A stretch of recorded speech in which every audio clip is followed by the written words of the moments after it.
The Cosmic Research Index credits humanity with proving collaboration beats competition. Part 1. Dr. Sarah stood in the grand archive of the Galactic Consortium, staring at a wall of data that stretched higher than she could see. The holographic display showed research from 10,000 civilizations across 50 million years. Every piece of information pointed to the same conclusion. Competition was the engine of progress. Competition drove evolution. Competition sparked innovation. Competition made civilization strong. Sarah felt a knot forming in her stomach. The guide beside her, a towering creature with 4 arms and skin like polished stone, gestured at the display with obvious pride. Remarkable, is it not? The Cosmic Research Index contains the complete developmental history of every spacefaring species. The pattern is absolute. Absolute, Sarah asked, her voice quiet in the vast chamber.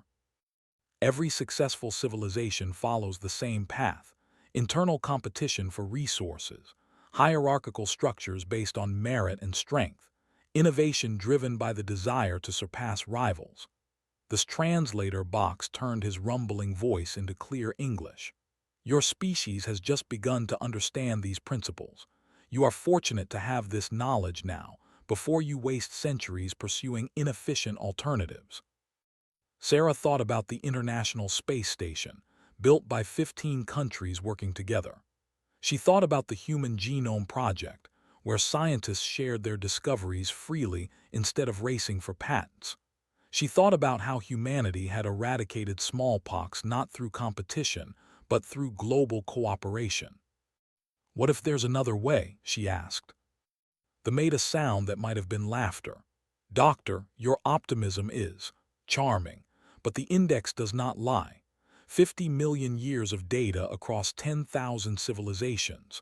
Not one achieved lasting success through collaboration as a primary strategy. 3 days later, Sarah stood before the Consortium Council. The chamber was enormous, designed to accommodate representatives from hundreds of different species. Some breathed oxygen like her. Others floated in specialized atmosphere bubbles. A few existed as pure energy, their consciousness held in containment fields. Sarah's presentation appeared on screens throughout the chamber. She had spent months preparing this moment, gathering every example of human collaborative achievement she could find. The eradication of polio, the international rescue operations that responded to natural disasters, the Antarctic Treaty that turned an entire continent into a preserve for science, the collective effort to close the ozone hole in Earth's atmosphere. Humanity's greatest successes have come from working together, Sarah explained, her voice amplified to reach every corner of the massive room. We don't deny that competition exists in our society, but our species thrives when we recognize that some challenges require unity, not rivalry. The council listened politely, too politely. Sarah recognized that tone from academic conferences back on Earth. It was the sound of people who had already made up their minds. When she finished, the ambassador spoke first. The looked vaguely insect-like, with multiple eyes and mandibles that clicked as they spoke. Your species is young. These collaborative impulses are common in pre-industrial civilizations.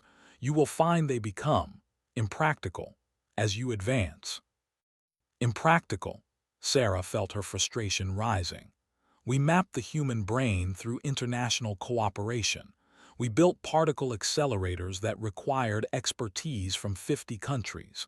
We created a global communication network that connects billions of people. And yet, the ambassador interrupted, his massive form leaning forward, you still have poverty, war, resource conflicts. Your collaboration is superficial, Doctor. Underneath, you compete like every other species. You simply haven't admitted it yet. An ambassador from the collective, a species that looked disturbingly similar to Earth's, added their perspective. We too believed in cooperation when we were young. Then we encountered the raiders. They had no interest in collaboration. They took what they wanted through force. We learned that the galaxy rewards strength, not kindness. Sarah looked around the chamber, seeing the same expression on face after face, across species that looked nothing alike. They had all learned the same lesson. They all believed competition was the only path. "The index proves it," the ambassador said, mandibles clicking in what might have been sympathy. "We understand your reluctance to accept this truth, but the data is clear. Civilizations that prioritize collaboration are absorbed by those that prioritize competition. It is not cruelty, Doctor. It is simply the nature of reality." The ambassador stood, his four arms spread wide. "Humanity has potential. You are creative, adaptable, and surprisingly resilient for such a young species. But you must learn to channel these traits through competitive frameworks. Otherwise, you will not survive contact with more ambitious civilizations." The meeting ended with polite acknowledgments and diplomatic phrases. Sarah was thanked for her presentation. The Council appreciated Earth's unique perspective. Perhaps in time, humanity would understand the wisdom of the competitive approach. Sarah left the chamber feeling like she had failed not just herself, but her entire species. That evening, Sarah sat in her quarters aboard the human diplomatic station, reviewing the index data again. She pulled up civilization after civilization that had achieved through military competition between rival nation-states. That had evolved in an environment of extreme resource scarcity, where cooperation meant extinction. That had developed technology through corporate competition that made Earth's capitalism look gentle. Every story was the same: competition, competition, competition. Her colleague, Dr. James, found her still awake at 3 in the morning. "You're going to drive yourself crazy," he said, setting down 2 cups of coffee. "We knew this would be an uphill battle." "It's not a battle, James. They don't even see it as an argument. To them, it's like we're trying to prove that gravity doesn't exist." Sarah took the coffee gratefully. "The index has 50 million years of data. How do we argue with that?" James sat down beside her. "Maybe we don't argue, maybe we demonstrate." "Demonstrate what?" "That collaboration works. They've seen our achievements and they dismiss them as primitive naivety." Sarah pulled up another data file. "According to this, we're following a predictable pattern. Young civilizations always show strong collaborative tendencies. Then they hit resource limitations, encounter aggressive neighbors, or face internal conflicts. The collaboration breaks down, competition takes over, and they either become strong enough to survive or they don't. So we're doomed to become like them." Sarah stared at the data, thinking about Earth, thinking about the billions of humans who had built something different, something the galaxy insisted was impossible.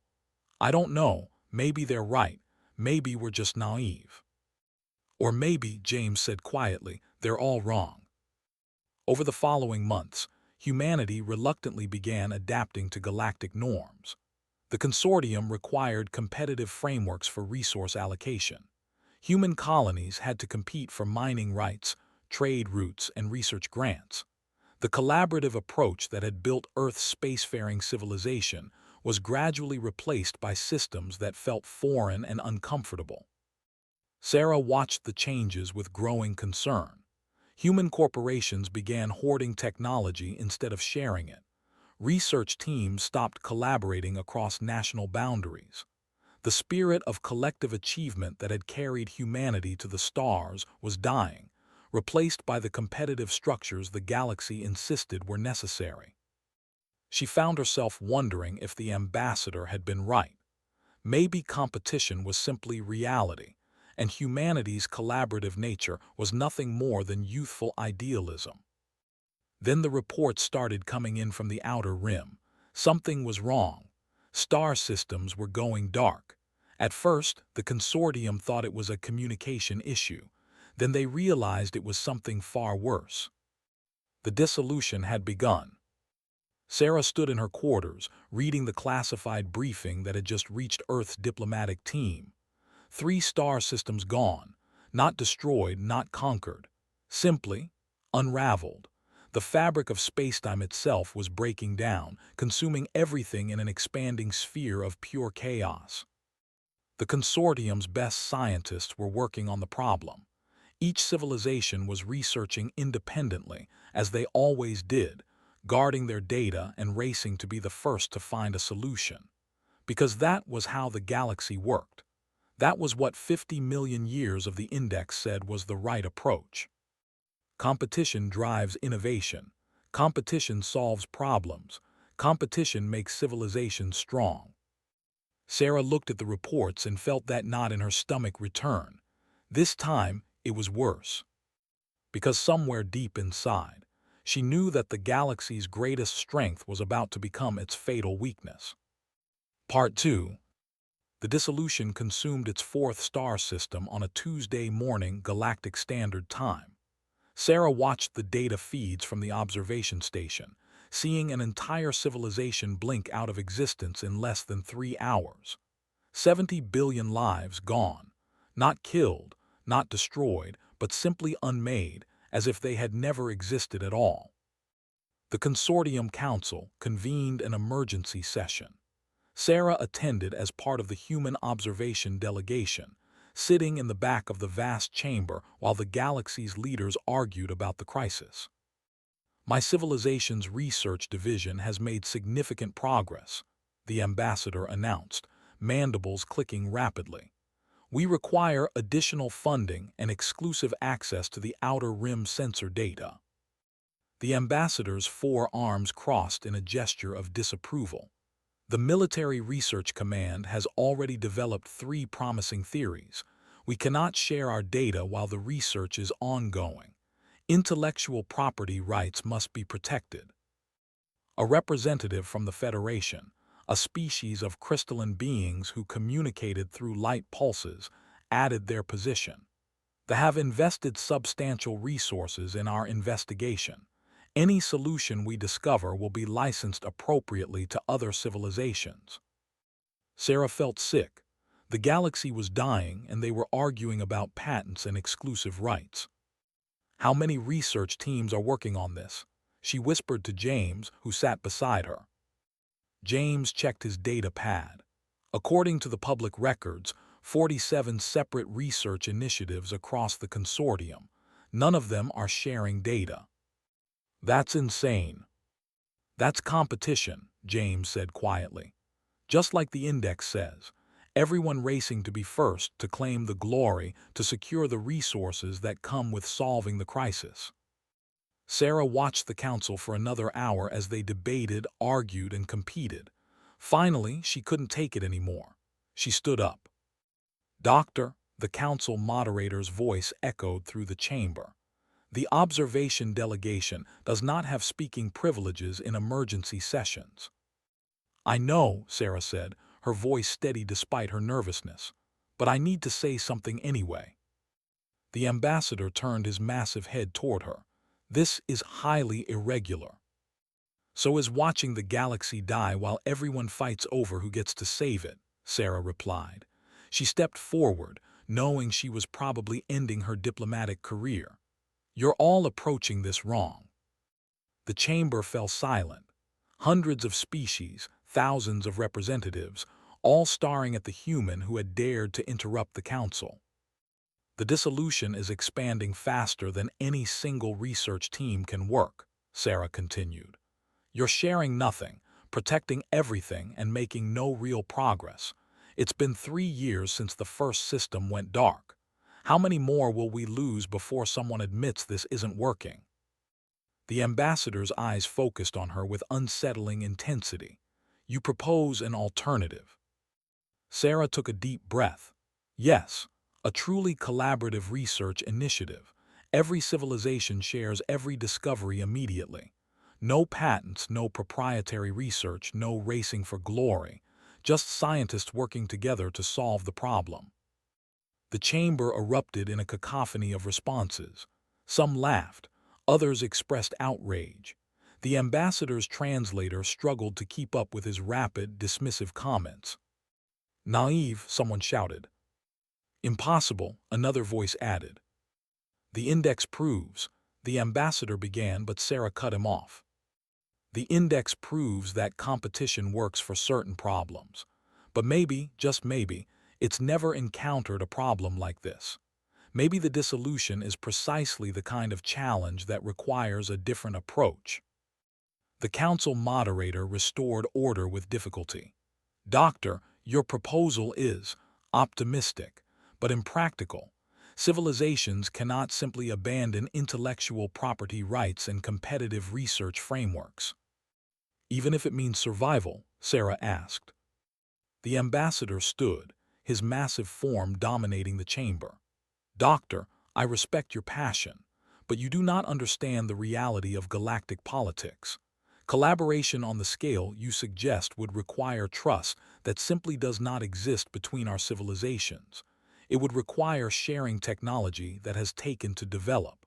It would require abandoning the competitive structures that made us all strong.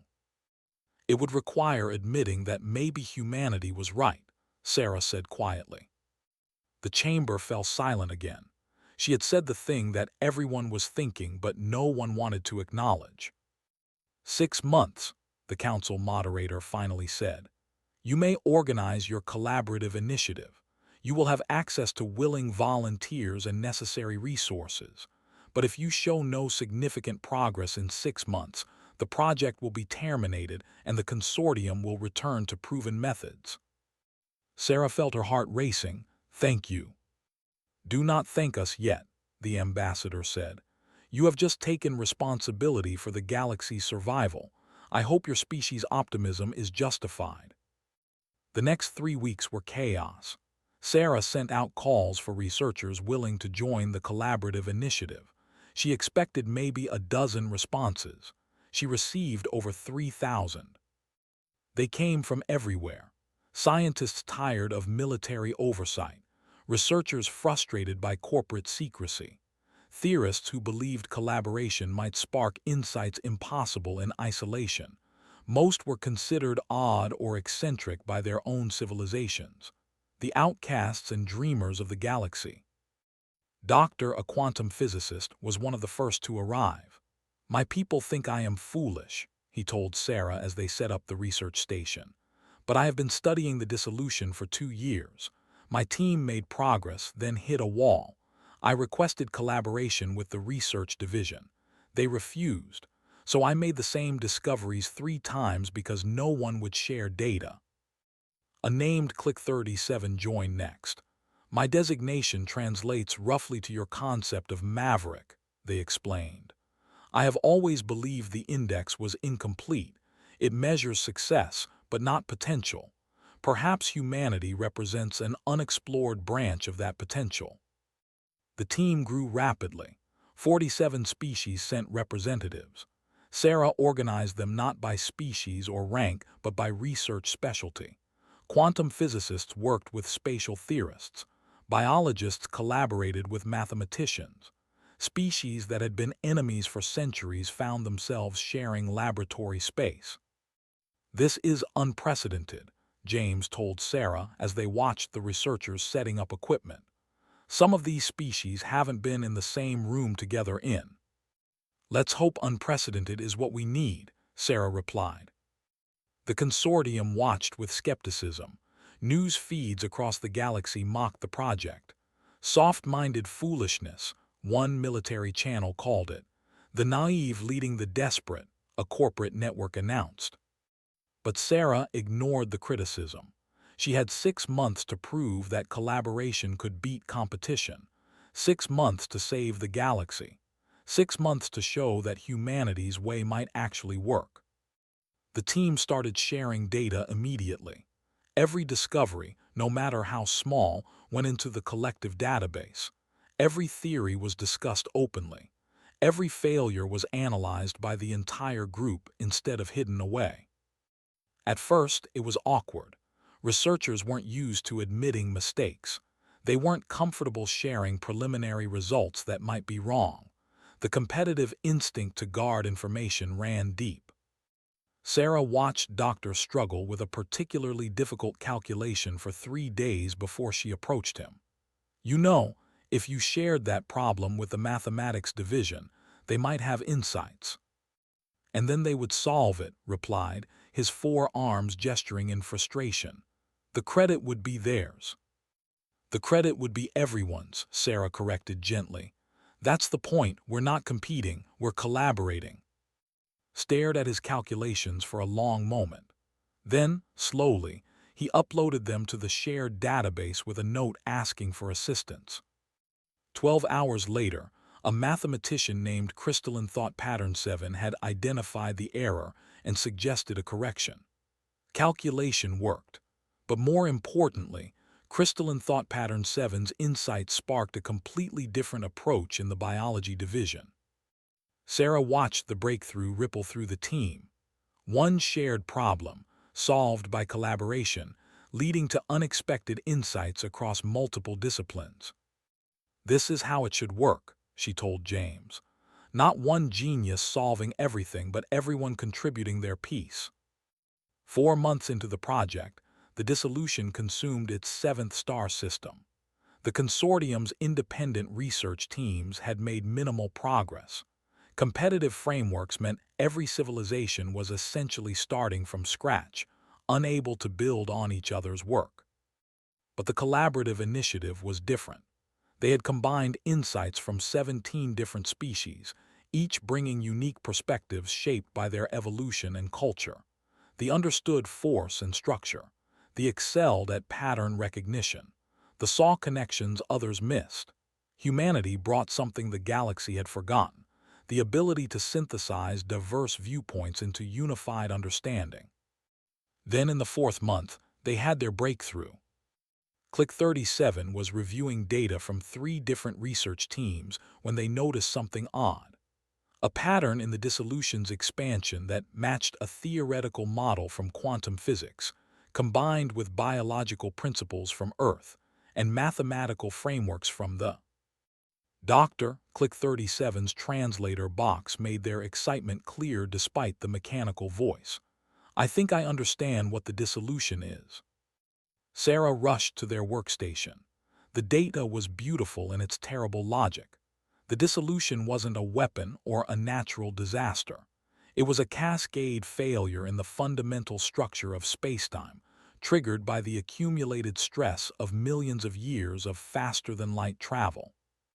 Can we stop it? Sarah asked. Perhaps, Click 37 brought up their proposed solution. But it would require coordination across 30 star systems, perfect timing, complete trust between species that have been rivals for. Sarah stared at the calculations. It was possible, just barely possible, but only if the galaxy could learn to work together.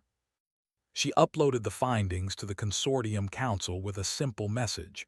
We found the answer, but only collaboration can implement it. The choice is yours. Part 3. The Consortium Council chamber felt different this time. Gone was the dismissive politeness. The galaxy was running out of time, and everyone knew it.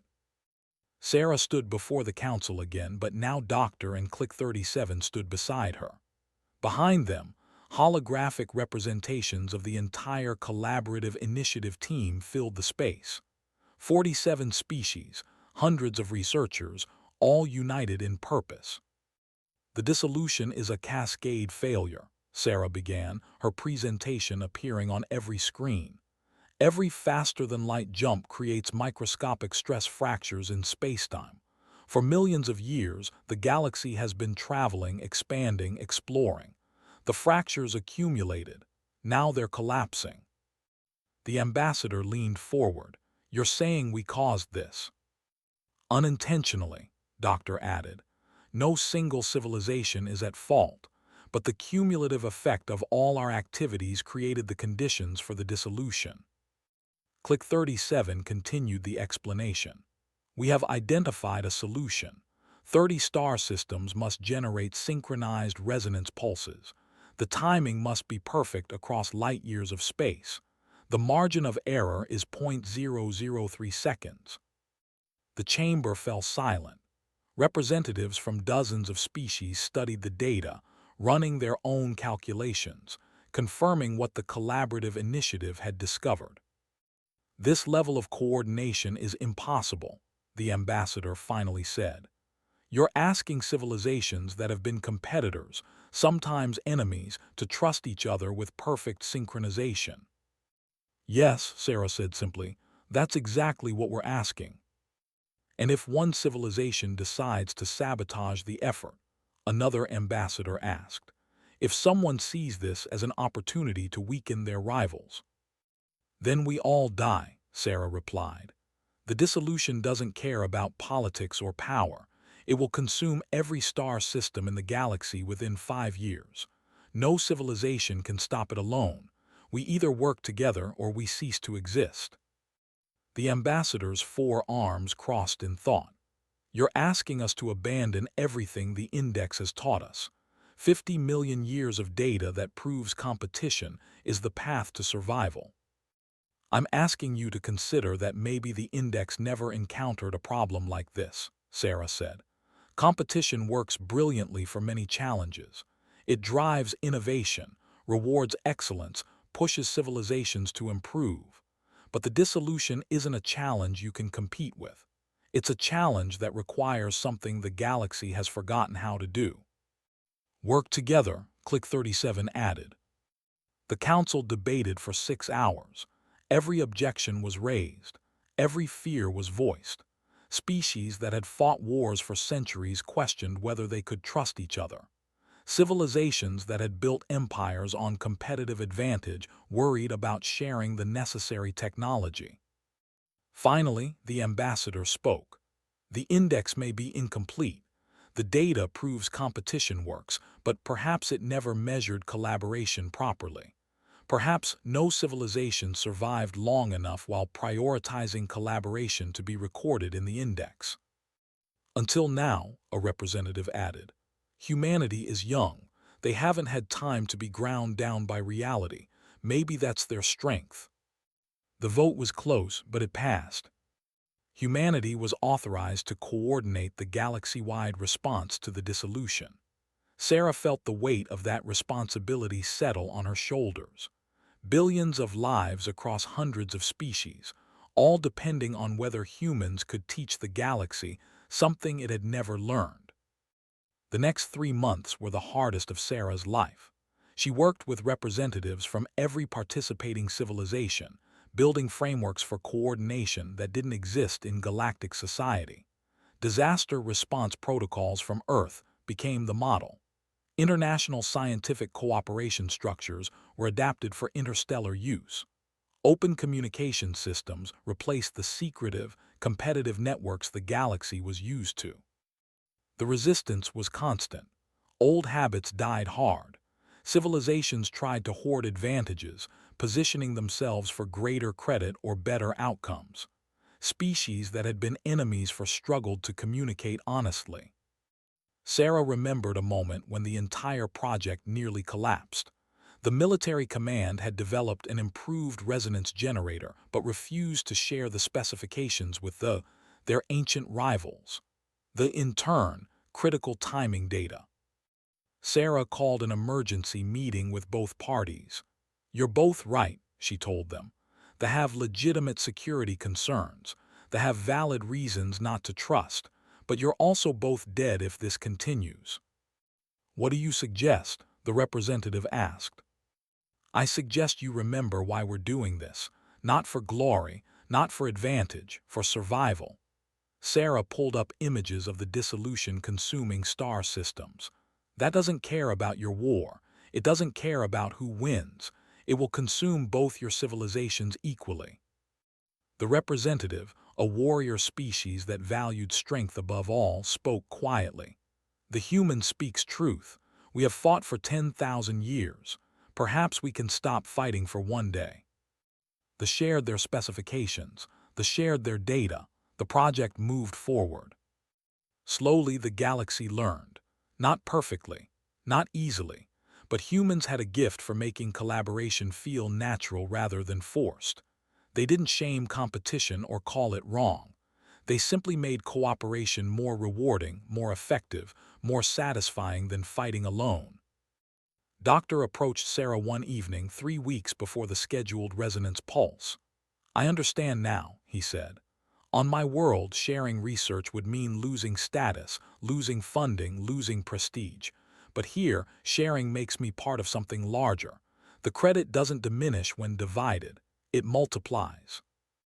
That's what we tried to tell the council 3 years ago, Sarah said with a tired smile. Yes, but we couldn't hear it. We were too invested in what the index taught us. 4 arms gestured toward the research station, where dozens of species worked side by side. Perhaps the index measured the wrong thing. It measured what civilizations did, not what they could have done. The day of the resonance pulse arrived. 30 star systems prepared to act as one. Thousands of ships positioned at precise coordinates. Millions of technicians stood ready at their stations. Entire civilizations held their breath. Sarah sat in the coordination center, watching data streams from across the galaxy. Beside her, representatives from every major species monitored their systems. For the first time in galactic history, old enemies worked side by side without rivalry or suspicion. All systems ready, James announced from his station. Synchronization at 99.97%. Begin countdown, Sarah said, her voice steady despite her racing heart. The galaxy counted down together. 30 star systems, hundreds of species, billions of individuals all focused on the same goal at the same moment. 3, 2, 1, pulse. For a moment, nothing happened. Sarah stared at the monitors, watching the data streams. The resonance pulses fired simultaneously across light years of space, their timing perfect within the required tolerance. Then the dissolution began to change. The expanding sphere of chaos started to slow. Spacetime began to heal, the fractures knitting back together as the synchronized pulses reinforced the fabric of reality. It took 6 hours. 6 hours of held breath and tense silence as the galaxy watched the impossible happen. The dissolution stopped expanding. Then, slowly, it began to shrink. When the last traces finally disappeared, the coordination center erupted in celebration. Species that had never shown emotion openly wept. Warriors who had fought for embraced former enemies. The galaxy had saved itself by learning to work as one. Sarah found herself surrounded by researchers from dozens of species, all wanting to thank her, to acknowledge what humanity had taught them. She felt overwhelmed and humbled in equal measure. The ambassador found her in the chaos. His massive form pushed through the crowd, and for a moment Sarah thought he might be angry. Instead, he knelt, bringing his eyes level with hers. "I owe you an apology," he said quietly. 3 years ago, I dismissed your species as naive. I told you that competition was reality and collaboration was idealism. I was wrong. You weren't completely wrong, Sarah replied. Competition has its place, but so does collaboration. The galaxy just forgot how to balance them. Click 37 approached, their translator box managing to convey excitement. Doctor, the Cosmic Research Index Arbiters are requesting an audience. The Index Arbiters were neutral artificial intelligences, ancient beyond measure, tasked with maintaining the accuracy of galactic knowledge. They never requested audiences. They simply recorded data and offered access. Sarah met with them in a virtual space, accompanied by representatives from the Collaborative Initiative. The arbiters appeared as geometric patterns of light, beautiful and alien. We have analyzed the dissolution crisis response, the lead arbiter stated. The data presents a fundamental contradiction to 50 million years of recorded patterns. A contradiction, Sarah asked. Yes, collaboration, when properly implemented, does not merely match competition for complex existential challenges. It surpasses it. The arbiter displayed the calculations, showing efficiency metrics that would have been impossible under competitive frameworks. The Cosmic Research Index must be updated. Updated? The ambassador's voice held disbelief. The index hasn't been updated in 10 million years. Correct, because no new data has warranted revision, until now. The arbiter focused its attention on Sarah. Humanity has proven what should have been impossible according to existing models. The galaxy's foundational principle was incomplete. So what happens now? James asked. Now, the index credits humanity with a new entry.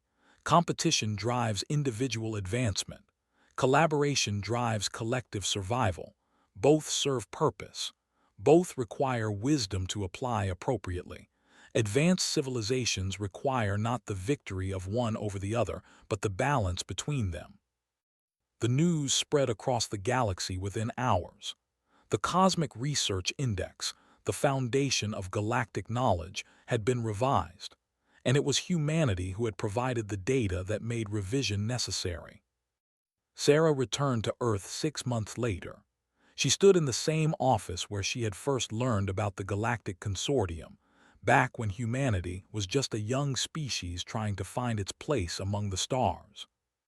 Her supervisor, Director Martinez, greeted her with a smile. "You did it. You changed the entire galaxy's perspective." "We did it," Sarah corrected. "The collaborative initiative, all those researchers who were willing to try something different, I just helped coordinate." "Very human of you," Martinez said with a laugh. "Taking credit would have been more in line with galactic norms." Sarah looked out the window at the Earth below, at the planet that had somehow produced a species naive enough to believe collaboration could work on a galactic scale. "Maybe that's our gift," she said. "Not being so efficient that we forget kindness. Not being so competitive that we forget how to work together." "The galaxy is changing." Martinez handed her a data pad. 3 major civilizations have requested human advisors to help restructure their research frameworks. They want to establish collaborative military academies. Even they are experimenting with joint training programs with former enemies. "It won't be easy," Sarah said. 50 million years of competitive thinking doesn't disappear overnight." "No, but it's a start," Martinez smiled. "The index now includes human philosophy, not bad for a species that made first contact less than a decade ago." Sarah thought about the long road ahead. The galaxy wouldn't transform instantly. Competition wouldn't disappear, nor should it. But now there was balance. Now there was an alternative when collective challenges required collective solutions. She thought about Dr. and Click 37, about the hundreds of researchers who had dared to try something different. She thought about the ambassador who had admitted being wrong. She thought about a galaxy learning to work together. The Cosmic Research Index would record that humanity had proven collaboration beats competition. But Sarah knew the truth was more nuanced. Humanity hadn't proven one system superior to another. They had simply reminded the galaxy that there was more than one way to survive, more than one path to success. Sometimes the greatest strength wasn't in competing. Sometimes it was in working together toward a common goal. The galaxy had learned that lesson at the edge of extinction. With luck, they wouldn't forget it again.